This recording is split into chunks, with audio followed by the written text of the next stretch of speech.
భూమి గురించి చెప్పాలి అంటే ఇందిరమ్మ రాజ్యంలో ఇచ్చిన అగ్రికల్చర్ సీలింగ్ యాక్ట్ ద్వారా లక్షలాది ఎకరాల భూములు జాగీర్దారుల ద్వారా జమీందారుల దగ్గర ఉన్న భూములను ఆనాటి కాంగ్రెస్ ప్రభుత్వం సేకరించి దాదాపుగా 25 లక్షల ఎకరాల భూములను దళితులకు, గిరిజనులకు, పేదవాళ్లకు పంచిపెట్టిన చరిత్ర ఈ తెలంగాణ రాష్ట్రంలో కాంగ్రెస్ పార్టీకి ఉన్నది. ఇదే కాదు, గిరిజనులు, ఆదివాసీలు అటవీ ప్రాంతంలో భూమి హక్కులు లేకుండా భూమిలో వ్యవసాయం చేసుకుంటుంటే అటవీ శాఖ అధికారులు వాళ్ళ మీద దాడులు చేసి కేసులు పెడుతున్నప్పుడు 2006 అటవీ హక్కుల చట్టాన్ని తీసుకొచ్చి పోడు భూముల పట్టాలు 10 లక్షల ఎకరాలకు తెలంగాణ రాష్ట్రంలో ఇచ్చిన చరిత్ర ఈ ప్రభుత్వానికి ఉన్నది. ఇదే కాదు, ఈ రోజు తెలంగాణలో పట్టా భూములు కావచ్చు, పోడు భూములు కావచ్చు, అసైన్మెంట్ భూములు కావచ్చు, వ్యవసాయ యోగ్యమైన భూములు 1,60,00,000 ఎకరాల భూములు ఈ రోజు తెలంగాణ రాష్ట్రంలో రైతుల దగ్గర ఉన్నాయి. ఇంతకుముందు అధికారులు చెప్పిన భూ యజమానులు సర్వేల విధానం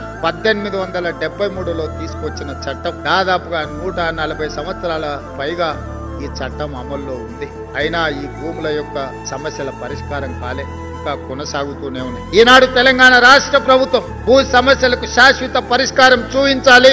ఏ రైతులు కూడా తన భూమి యొక్క సరిహద్దులు తెలవకుండా తన భూమి పరాయి ఆధీనంలో ఉండడాన్ని సహించలేని వాళ్ళకు సహాయంగా ఉండడానికే ఈ లైసెన్స్డ్ సర్వేల వ్యవస్థను ఈనాడు మనం తీసుకురావడం జరిగింది.